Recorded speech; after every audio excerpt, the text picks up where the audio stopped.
Hello mga kabuso, this is Matthew. I'm playing the role Romeo.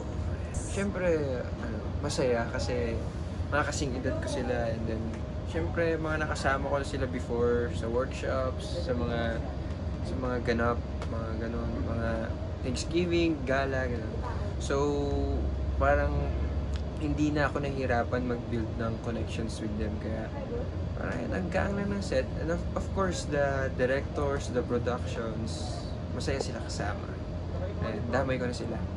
Siyempre yung mga pampakilig ni Sean and Shanti ayan, kasi sa kanila na nakafocus yung story this. Hello mga kabarkadas, this is Matthew. Iniimbitahan ko po kayo na panoorin ang Maka Next Chapter. Ayan, tuwing 4:45 PM po. Ayan. Salamat po.